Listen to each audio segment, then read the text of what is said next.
नमस्कार मित्रों, एक बार फिर से आपका नेशनल ट्यूटोरियल दरबार में मैं हार्दिक अभिनंदन एवं वंदन करता हूं। जैसा कि आप लोगों को पता है कि पहले हम लोगों ने नरेशन के 2 पार्ट पढ़ लिए थे, जिसमें असर्टिव सेंटेंस और इंट्रोगेटिव सेंटेंस हम लोग पढ़ चुके हैं। आज हम लोग पढ़ेंगे इम्परेटिव सेंटेंस में आए हुए लेट का परिवर्तन क्या है। हालांकि मैं आपको बता दूं कि इसके पहले वाले नरेशन पार्ट 2 में हम लोग इम्परेटिव सेंटेंस के बारे में पढ़े थे कि कैसे हम अगर उसमें आदेश दिया जाता है, निवेदन किया जाता है या सलाह आदि दिया जाता है तो फिर हम कैसे उसमें बदलेंगे। लेकिन इम्परेटिव का ही एक टर्न है कि अगर उसमें लेट का प्रयोग आया हुआ हो तो हम उसको कैसे बदलेंगे। तो एक चीज़ आप ध्यान में रखिएगा कि बाकी सारे नियम जो पीछे आपने देखा इम्परेटिव सेंटेंस में बदलते वक्त तो वही रहेगा। इसमें जो थोड़ा सा परिवर्तन हो रहा है लेट के आने पर, ये आपको यहाँ पर ध्यान देना है कि लेट अगर आ रहा है वाक्य में, आपको अगर लेट दिखाई दे दिया तो आपको क्या क्या उस भाषा में क्या करना है, परिवर्तन करना। तो सबसे पहले तो मित्रों आप ये जान लीजिए कि यदि ऐसा होता है तो हम क्या करेंगे, आए हुए सेड को भाव के अनुसार क्या करेंगे, बदल देंगे।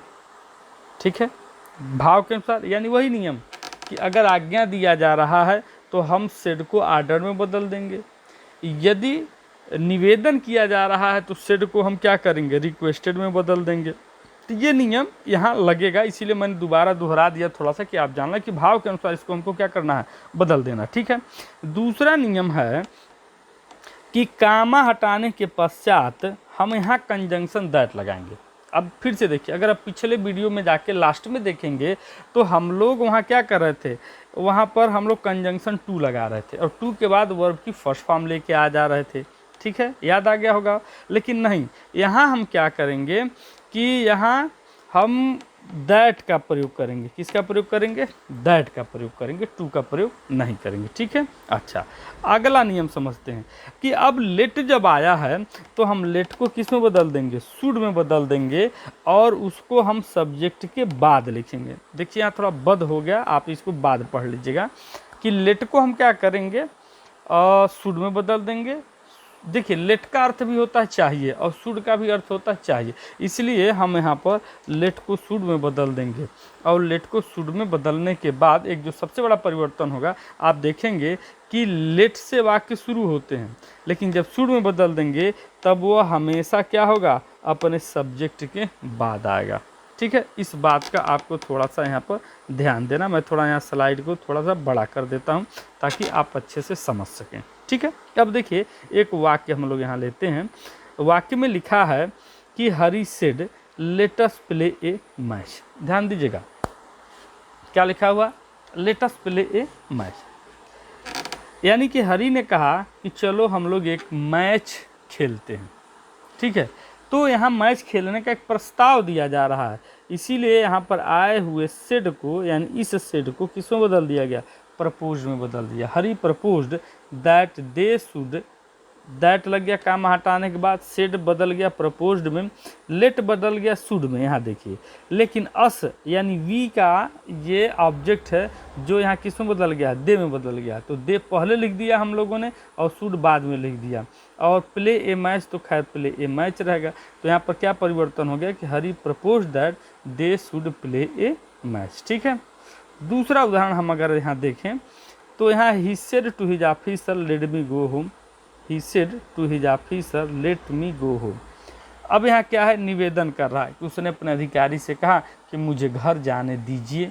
ठीक है, तो यहाँ हम क्या किए, ही रिक्वेस्टेड हिज ऑफिसर, यहाँ सेड को किस में बदल दिया गया, रिक्वेस्टेड में बदल दिया गया। ठीक है, अब कामा, यहाँ देखिए एक चीज़ और है, दैट से भी इसको हम बदल सकते हैं, लेकिन अगर आप टू से ही बदलना चाहते हैं, जैसा कि इम्परेटिव में पिछला नियम आया था कि हम कंजंक्शन क्या करेंगे, टू, तो आप चाहें तो यहाँ देखिए, इसीलिए एक उदाहरण यहाँ रखा गया है कि टू लगा के भी बदल सकते, चाहे तो आप दैट लगाएं शुड में बदलें, या नहीं तो आप सीधा सीधा बदल सकते हैं। तो कामा हट गया, देखिए यहाँ टू लगा दिया गया, लेट को लेट ही रहने दिया गया, लेट तो बदलना नहीं। अब मी जो है यहाँ ऑफिसर, ही के अनुसार, सब्जेक्ट के अनुसार मी किस में बदल गया, हिम में बदल गया। गो होम तो यहाँ है ही, तो हो गया he requested his officer to let him go, तो आप ऐसे भी टू लगा करके भी इस चीज़ को हम क्या कर सकते हैं, बदल सकते हैं। ठीक है, समझ में आई बात। कुछ और उदाहरण हम आगे चल के देख लेते हैं। यहाँ देखिए उदाहरण नंबर 3, the king said to the jailer let him free. यहाँ देखिए राजा ने जेलर से कहा कि उसे छोड़ दो, यानी आपको लग रहा है कि आदेश दे रहा है यहाँ पर, किसको, राजा जेलर को आदेश दे रहा। तो हम क्या किए, सेड को भाव के अनुसार आर्डर्ड में बदल दिए। किससे कहा, the king order the jailer, jailer से कहा। कामा हटा, दैट लग गया। हिम है तो इसके अनुसार यह ही में बदल गया। लेट शुड में बदल गया, यहाँ बी हम जोड़ देंगे और फ्री तो यहाँ रहेगा ही। तो हो गया the king order the jailer that हुई शुड बी फ्री। एक बार फिर से मैं लिख दूँ, the king order the jailer that he should be free. दूसरा उदाहरण लेते हैं, he said let us play badminton. यहाँ भी प्रस्ताव दिया जा रहा है, तो सेड को किस में बदल दिया गया, प्रपोज्ड में। लेट को शुड में बदल दिया गया और अस को दे में बदल दिया गया। कामा हटाने के बाद यहाँ दैट लगा दिया गया, तो हो गया he proposed that they should play badminton. ठीक है, समझ में आ गई होगी बात मेरे ख्याल से। एक बार फिर से आप वीडियो को यहाँ से रिवर्स करके 2 बार 3 बार देख लेंगे तो और ज़्यादा समझ में आ जाएगा। ठीक है, एक बार फिर से मैं आपको बता दूं कि सेड को भाव के अनुसार जैसा पिछले में बदलते थे, जैसा भाव रहेगा वैसा हम आर्डर्ड में, रिक्वेस्टेड में, प्रपोज्ड में हम क्या करेंगे, बदल देंगे। ठीक है, इसका आप ख्याल रखेंगे। अब हम चर्चा करेंगे इसी के साथ आज ऑप्टेटिव सेंटेंस की। ऑप्टेटिव सेंटेंस क्या होता है मित्रों, कि इस प्रकार के जो वाक्य होते हैं ना, तो इसमें या तो आशीर्वाद दिया जाता है, या तो अभिशाप दिया जाता है, या ईश्वर से आपके भले की प्रार्थना की जाती है। देखिए एक रिक्वेस्टेड इम्परेटिव में भी आया था, तो वहाँ क्या है, एक आदमी एक दूसरे आदमी से, अपने से उच्च पद वाले से निवेदन कर रहा है, प्रार्थना कर रहा है, तो वहाँ रिक्वेस्टेड तो लगेगा ही लगेगा, लेकिन यहाँ ईश्वर से प्रार्थना की बात हो रही, तो प्रेड यहाँ लगना चाहिए।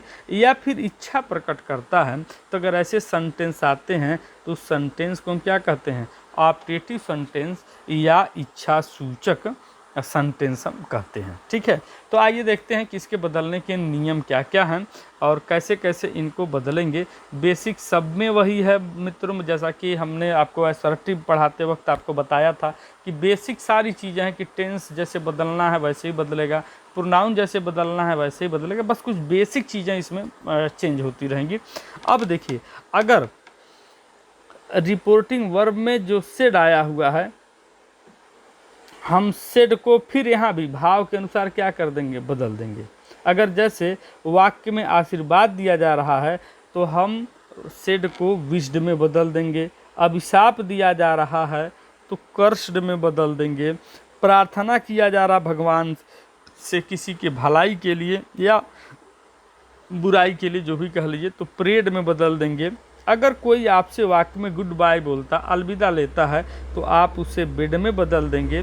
और यदि कोई गुड मॉर्निंग कहता है तो उसे हम विश्ड में बदलेंगे, यानी कि सेड को इन भाव के अनुसार हम बदल देंगे। एक थोड़ा सा कन्फ्यूजन हो जाता है कि कुछ लेखकों ने गुड नाइट आने पर बेड लगाने की बात कही है और कुछ लोग जो है गुड मॉर्निंग की तरह से विश्ड लगाने की ही चर्चा की है। तो वैसे तो मतलब अलग अलग राय हैं, आप चाहें तो बेड लगा लें भाव के अनुसार, या फिर चाहें तो आप विश्ड लगा लें। ठीक है, जैसी आपकी इच्छा, इसमें कोई खास वो नहीं है। लेकिन ज़्यादातर देखा गया शुरुआती पुराने जो लेखक थे वो ज़्यादातर बेड का प्रयोग किए हैं गुड नाइट के साथ में। लेकिन अब इस बार की जो जनरेशन है, अब जो चल रहा है, थोड़ा जो नए ग्रामेटिस्ट हैं, तो अक्सर वो गुड मॉर्निंग के जैसे ही गुड नाइट के साथ भी विश्ड का प्रयोग कर देते हैं। तो आप देख लीजिएगा, जैसा सिचुएशन मिले आप इसको समझ लीजिएगा। एक बार फिर से मैं दोहरा देता हूँ कि यदि वाक्य में आशीर्वाद दिया जा रहा हो तो रिपोर्टिंग वर्ब में आए हुए सेड को विश्ड में बदल देंगे। अभिशाप दिया जा रहा हो तो कर्स्ड में बदल देंगे। प्रार्थना किया जा रहा तो प्रेड में बदल देंगे। गुड बाय या गुड नाइट कहा जा रहा है तो बेड में बदल देंगे, और गुड मॉर्निंग कहा जा रहा हो तो उसे हम क्या करेंगे, विश्ड में बदल देंगे। ठीक है, अब देखिए रूल नंबर 2, यहाँ भी हम क्या करेंगे कि कामा हटाने के बाद, यहाँ भी कामा हटाने के बाद हम कंजंक्शन दैट ही लगाएंगे। ठीक है, तो कॉमनली आपने देखा होगा कि असर्टिव में भी दैट लगा, ठीक है, इम्परेटिव में लेट वाले वाक्यों में भी दैट लगा, और यहाँ हम जब ऑप्टेटिव पढ़ रहे हैं तो यहाँ भी दैट लग रहा है, और एक्सक्लेमेटरी में जब हम लोग चलेंगे तो आप वहाँ भी देखेंगे कि दैट ही लगेगा। ठीक है, तीसरा नियम है यहाँ पर कि आए हुए मे को, क्योंकि ज़्यादातर जो वाक्य होते हैं ना ऑप्टेटिव सेंटेंस के, वो मे से शुरू होते हैं, जैसे मे गॉड ब्लेस यू, ठीक है, तो मे से शुरू होते हैं, तो हम आए हुए मे को किस में बदल देंगे, माइट में बदल देंगे। असर्टिव में नियम था कि यदि मे आया है तो उसको किस में बदल देंगे, माइट में बदल देंगे। तो इसलिए यहाँ फिर से दोहरा दिया गया कि आप थोड़ा सा समझ लें कि मे आया है तो हम माइट में उसे क्या कर देंगे, बदल देंगे। अब शेष जो नियम है वो पहले वाले ही इसके साथ में लगते हुए आएंगे, तो मैं आपको एक एक उदाहरण देके पहले इसको समझा देता हूँ। He said to me may you live long, क्या आ गया है, he said to me may you live long, यानी हिंदी समझिए इसकी कि उसने मुझसे कहा कि मे यू लीव लॉन्ग, तुम दीर्घायु हो, यानी तुम्हारी उम्र लंबी हो, अर्थात आशीर्वाद दे रहा है। तो आशीर्वाद देगा तो हम क्या, सेड को किस में बदल देंगे, विश्ड में बदल दिया गया। ठीक है, ध्यान से देखिए कि सेड को किस में बदल दिया गया, विश्ड में बदल गया। टू हटी जाता है, मी आ गया। कंजंक्शन के तौर पर कामा हटाने के बाद आपने दैट लगा दिया। ठीक है, और दैट लगाने के बाद यू, यहाँ जो यू आया है मी के अनुसार आई में बदल गया, और मे जो है माइट में बदल गया, लिव लॉन्ग रह गया। इस वजह से यहाँ हो गया ही wished me that I might live long. थोड़ा सा एक बार में हम लोग इसको देख लें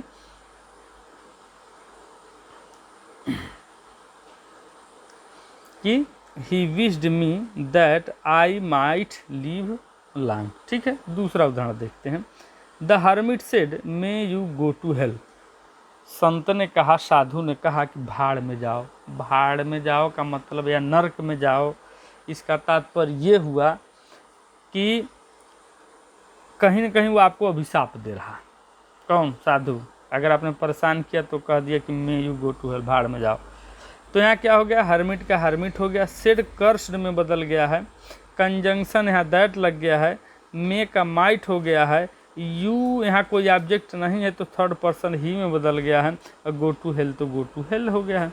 तो यहाँ अगर हम फिर से एक बार इरेज करके देखें तो क्या बदल गया, the hermit cursed that he might go to hell. तीसरा उदाहरण देखें हम लोग कि ही सेड टू मी, उसने मुझसे कहा कि मे गॉड हेल्प यू, उसने मुझसे कहा कि भगवान तुम्हारा सहायता करें। इच्छा व्यक्त किया है यहाँ पर। तो जब इच्छा की बात आ गई तो यहाँ उसने क्या किया, प्रार्थना किया, किससे, भगवान से। तो हो गया ही प्रेड। ठीक है, मी आप चाहें तो लिखें ऐसे मामलों में, चाहे ना लिखें, कोई फ़र्क नहीं पड़ने वाला है। तो मे गॉड, अब गॉड हमारा यहाँ सब्जेक्ट हो गया, मे के बाद माइट आ गया जो हम सब्जेक्ट के बाद लिख रहे हैं, हेल्प हो गया, यू मी के अनुसार यहाँ मी में क्या हो गया, बदल गया। तो हो गया he prayed that God might help me. ठीक है, उम्मीद करता हूँ कि आपको ये अच्छी तरीके से समझ में आ गया। नहीं होगा तो वीडियो आप रिवाइंड करके देख लेंगे तो और ज़्यादा आपको यहाँ पर बेहतर ढंग से समझ में आ जाएगा। ठीक है, यहाँ हम देखें एक अगला उदाहरण जो है कि यहाँ मैं रंग थोड़ा बदल लूँ कि ही सेड, उसने कहा कि गुड बाय माई फ्रेंड। तो जैसे हमने कहा कि अगर गुड बाय आया हो तो हम सेड को किस में बदल देंगे, बिड में बदल देंगे। तो बिड में बदल दिया गया। अच्छा, लेकिन अब एक चीज़ आपको समझने की यहाँ ज़रूरत होगी कि जब भी वाक्य में गुड बाय, गुड नाइट या गुड मॉर्निंग आए, देखिए यहाँ गुड बाय आया है, यहाँ गुड मॉर्निंग आया है, या फिर आपको गुड नाइट मिले, तो हम क्या करते हैं ना कि इन सबको रिपोर्टिंग वर्ब का ऑब्जेक्ट के तौर पे इस्तेमाल कर देते हैं। यानी इसको हम अगर और आगे कुछ कहा है तब दैट या कंजंक्शन लगा के लिखेंगे। नहीं तो अगर goodbye, good morning, good night आया है तो इनको हम रिपोर्टिंग वर्ब में ही क्या करते हैं, लिखते हैं। तो जब रिपोर्टिंग वर्ब में ही सिर्फ लिखना है, इसलिए यहाँ आपको कंजंक्शन दिखाई नहीं देगा, क्योंकि अगर इसके बाद कुछ और लोग कहते तब दैट लगा के उसको हम असर्टिव सेंटेंस में क्या करते, बदल देते। ठीक है, फिर से एक बार हम यहाँ दोहरा लें कि he said good bye my friends. तो सेड को किस में बदल दिया गया, बेड में बदल दिया गया। तो हो गया he bade good bye to his friends.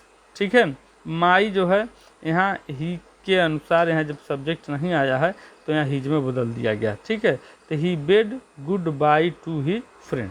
अब यहाँ देखिए Ravi said good morning my friend. तो यहाँ गुड मॉर्निंग आ गया तो विशिंग हो रहा, तो यहाँ हम क्या कर देंगे, Ravi wished good morning to his friends. ठीक है, इसी प्रकार से अगर कोई कहता गुड नाइट का उदाहरण अगर आपको देता तो गुड नाइट में भी हम कहीं ना कहीं यही बात जो है रखते और ऐसे ही उसको भी रिपोर्टिंग वर्ब में ही ले आके रख लेते। अब इसके बाद अगर कोई वाक्य आता कि जैसे उसने कहा कि ही सेड, मान लीजिए यही वाक्य हो पहला वाला कि गुड बाय माय फ्रेंड्स, मेरे मित्रों अच्छा अलविदा। और फिर कहता कि we will meet next Sunday, अगर ऐसा वाक्य आ जाता तब हम यहाँ पहले इस तरह से लिखते he bade good bye to his friend and said that they would meet the next Monday, तब हम ऐसा करके बना देते। ठीक है, नहीं तो हम इनको क्या करेंगे, रिपोर्टिंग वर्ब में ही रखेंगे। ठीक है, उम्मीद करता हूँ आपको ऑप्टेटिव के भी जो नियम है समझ में आ गए होंगे। फिर यहाँ दोहरा दूँ कि बाकी नियम सब असर्टिव के यहाँ लगेंगे, जैसा कि टेंस बदलेगा, प्रोनाउन बदलेगा, हम इनको क्या करेंगे, बदल देंगे। ठीक है, अब चलिए अगले स्लाइड में हम लोग चलते हैं एक्सक्लेमेटरी सेंटेंस की तरफ कि एक्सक्लेमेटरी सेंटेंस क्या होता है। अब देखिए एक्सक्लेमेटरी सेंटेंस की हिंदी होती है विस्मयादि बोधक वाक्य, यानी आश्चर्य प्रकट करने वाले, विस्मय प्रकट करने वाले। तो जब किसी वाक्य में अधिक आनंद यानी प्रसन्नता दिखाई दे, शोक दिखाई दे, आश्चर्य दिखाई दे, तो वहाँ पर एक्सक्लेमेटरी सेंटेंस होता है। यहाँ भी इनके बदलने के नियम में सबसे पहला रूल यही है कि हम क्या करेंगे, भाव के अनुसार, यहाँ देखिए सेड, भाव के अनुसार यहाँ आएगा, सेड को हम क्या करेंगे, यहाँ भी बदल देंगे। कैसे बदल देंगे, आइए देखते हैं कि अगर प्रसन्नता दिखाई दे रही हो, बहुत ज़्यादा खुशियाँ दिखाई दे रही हों, तो हम आए हुए सेड को एक्सक्लेम्ड विथ जॉय, जॉय या डिलाइट, दोनों का मतलब एक ही है, में बदल देंगे। इसी प्रकार से यदि शोक प्रकट हो रहा है तो एक्सक्लेम्ड विथ सैरो या ग्रीफ में बदल देंगे। अगर प्रशंसा हो रही है तो अप्लाउडेड या प्रेज्ड में क्या करेंगे, अप्लाउडेड मैंने भी प्रशंसा करना, थपथपाना, पीठ थपथपाना ऐसे होता है, या शाबाशी देना। और प्रेज्ड मैंने भी क्या होता है, प्रशंसा करना होता है। अगर वाक्य में व्हाट ए आया है या हाउ से वाक्य शुरू हुआ है, आया हुआ है, तब आए हुए सेड को हम एक्सक्लेम्ड में बदल देंगे, सिर्फ एक्सक्लेम्ड में, ध्यान दीजिएगा। और यदि वाक्य में कहीं गुड हेवेंस आ गया है तब हम सेड को एक्सक्लेम्ड विथ रिग्रेट में बदल देंगे। ठीक है, ध्यान दीजिएगा, यही सारा कमाल छिपा हुआ। एक बार फिर से दोहरा दें, अगर खुशी प्रकट हो रही है तो एक्सक्लेम्ड विथ जॉय में, शोक प्रकट हो रहा है तो एक्सक्लेम्ड विथ सारो में, प्रशंसा की जा रही है तो अपलाउडेड या प्राइज्ड में, व्हाट या हाउ आ गया है वाक्य के अंदर तब सेड को हम एक्सक्लेम्ड में, और गुड हेवेंस आ गया है तब आए हुए सेड को एक्सक्लेम्ड विथ रिग्रीड में हम क्या करेंगे, बदल देंगे। ठीक है, इस तेज़ी से मैं इसलिए बता रहा हूँ कि मैं उम्मीद कर रहा हूँ कि आपने हमारे सारे पिछले वीडियो क्या किए हैं, देखे हैं, और आपको वो सब कुछ बनाने आ रहा है। बस यहाँ आपको इशारा किया जा रहा है कि कैसे आप इन चीज़ों को क्या कर दें, बदल दें। रूल नंबर 2 देखिए क्या है। रूल नंबर 2 आपका कहता है कि कामा हटाने के पश्चात कंजंक्शन हम दैट का प्रयोग करेंगे। किसका प्रयोग करेंगे, ये तो सो सिंपल, आपके लिए खुशी की बात है, सब में दैट लग रहा था, इसमें भी लग रहा है। अब यहाँ ध्यान देने योग्य एक सबसे बड़ी बात यह है कि अगर वाक्य में व्हाट या हाउ आया हुआ है तो उन्हें वेरी या ग्रेट में हम क्या करेंगे, बदल देंगे। ध्यान दीजिएगा कि व्हाट ए आया है या हाउ आया है, तो उनकी जगह पर हम क्या लिखेंगे, वेरी लिखेंगे या फिर ग्रेट, जो मर्जी आपकी लिख दीजिएगा, कोई दिक्कत नहीं। और वाक्य की जो संरचना है नीचे जो हमने यहाँ एक फॉर्मेट बनाया है उसको यानी वाक्य आपका शुरू होगा, कामा के अंदर वाले वाक्य की बात हो रही कि दैट के बाद आपका वाक्य आएगा व्हाट ए या हाउ से, इसके बाद एक एडजेक्टिव आएगा, सब्जेक्ट दिया होगा, हेल्पिंग वर्ब दिया होगा, और हेल्पिंग वर्ब के बाद ज़्यादातर कुछ थोड़ा बहुत आ गया तो आ गया, नहीं तो एक्सक्लेमेशन मार्क आ जाता। ठीक है, तो हम क्या करेंगे, ये जो सब्जेक्ट है ना ये सबसे पहले लिख देंगे, और यहाँ जो हेल्पिंग वर्ब है उसको यहाँ लिख देंगे। व्हाट या हाउ को हमने किस में बदल दिया, वेरी में बदल दिया, और जो एडजेक्टिव है या इससे सटी या एडजेक्टिवल फ्रेज है वो अब हम यहाँ लिख देंगे। ठीक है, जैसे यहाँ एक वाक्य हमने दे रखा है कि आया है कि what A fool I am, कामा के अंदर दैट के बाद की स्थिति है ये कि what A fool I am, तो जब हम बदलेंगे तो what A fool I am, तो मान लीजिए आई के साथ आया हुआ है हिम आया हुआ है, तो इसको हमने क्या बदल दिया, ही में बदल दिया। अब यहाँ ईज लग के आया, यहाँ सॉरी एम लग के आया तो यह वाज में बदल गया, क्योंकि पास्ट टेंस में बदल जाता है। और एक ग्रेट फूल, तो यहाँ मतलब फूल तो पहले से दिया हुआ है, और वाट की जगह पर यहाँ हमने ग्रेट लगा लिया है। वेरी या ग्रेट मैंने जैसा कहा दोनों में से कोई एक लगा सकते हैं, तो ही वाज ए ग्रेट फूल। ठीक है, अब कुछ और उदाहरण हम लोग देख लें ताकि और स्पष्ट हम लोग यहाँ कर लेंगे कि आगे क्या है। ठीक है, अब यहाँ देखिए, यहाँ हमको मूल और बड़ा उदाहरण देखने को मिलेगा, तो इसलिए हम लोग यहाँ देख लें। यहाँ आया कि he said hurrah my old friend has come. Hurrah माने खुशी के मारे चिल्ला रहा है, चीख रहा है कि हुर्रे बहुत खुशी की बात है। हुर्रा माने बहुत खुशी की बात है कि मेरा मित्र क्या है, मेरा जो पुराना मित्र है वो घर आया है। ठीक है, तो अब जाहिर सी बात है कि यहाँ खुशी प्रकट हो रही है, तो सेड को किस में बदल दिया गया है, एक्सक्लेम्ड विथ जॉय में, हो गया ही एक्सक्लेम्ड विथ जॉय, कामा हट गया, दैट लग गया। अब देखिए जैसे ही हम सेड को एक्सक्लेम्ड वाले किसी भी टर्न में बदलेंगे तो हुर्रा, एलास, ऊह, आह जो भी आया हुआ उनको हम हटा देंगे, तो यहाँ हुर्रा क्या हो गया, हट गया, खत्म हो गया, तो हो गया ही एक्सक्लेम्ड विथ जॉय। अब दैट, अब माई जो है ही के अनुसार हिज में बदल गया, ओल्ड फ्रेंड है और हैज जो है हैड में बदल गया, और यहाँ कम तो खैर कम रहेगा, तो हो गया he exclaimed with Joy that his old friend had come.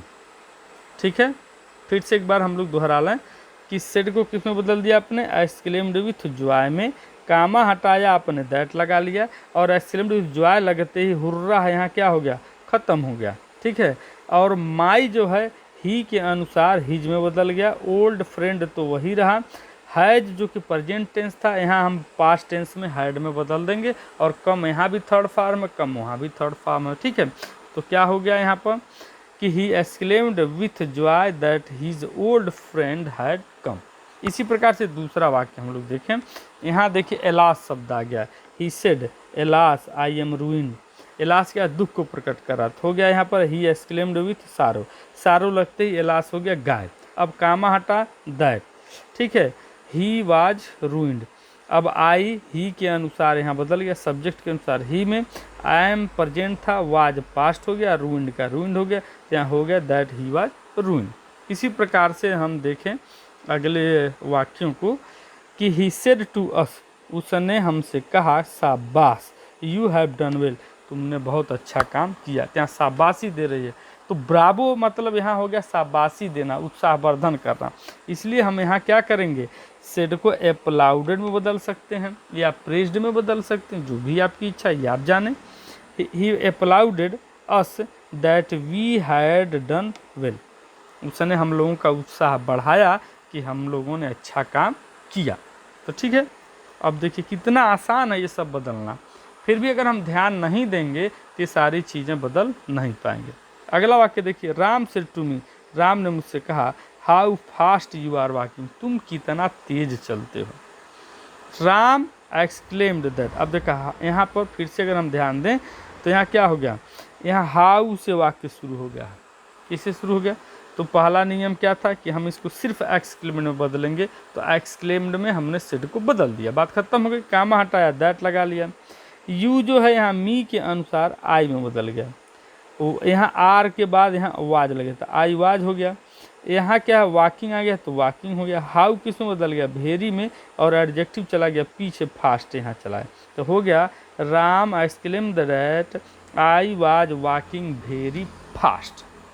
ठीक है, तो उम्मीद करता हूँ कि इन उदाहरणों से आपको ज़रूर समझ में आ रहा होगा और आप इसको बार बार रिपीट करके देख सकते हैं। फिर भी अगर कोई वाक्य आपको लगता है कि हम नहीं बदल पा रहे हैं या कुछ अलग आ गया है, हालांकि मैं बता दूं कि जो प्रतियोगी परीक्षाएं होती हैं उसमें कुछ अपवाद और कुछ उसके नियम होते हैं। कुछ अपवाद तो हमने आपको पहले ही बता दिया, कुछ बातें घुमा फिरा दी जाती हैं, नियम ही होता है, लेकिन जब ध्यान से आप उसको 2 बार पढ़ेंगे तो आपको पता चल जाएगा कि इसको वास्तव में बदलना कैसे। फिर भी अगर आपको लगता है कि कोई वाक्य आपसे बच रहा है तो आप मुझे कमेंट बॉक्स में उसको सेंड करिएगा। मैं जब भी देखूंगा मैं कोशिश करूंगा कि आपको उसका जवाब भेज दिया जाए। तब तक के लिए शुभ रात्रि। बहुत बहुत धन्यवाद आपका कि आपने वीडियो देखा। मैं एक बार फिर से कहूँगा कि आप इस वीडियो को अपने मित्रों में शेयर करें, हमारे चैनल को सब्सक्राइब करें, लाइक करें। इसके साथ ही बहुत बहुत धन्यवाद।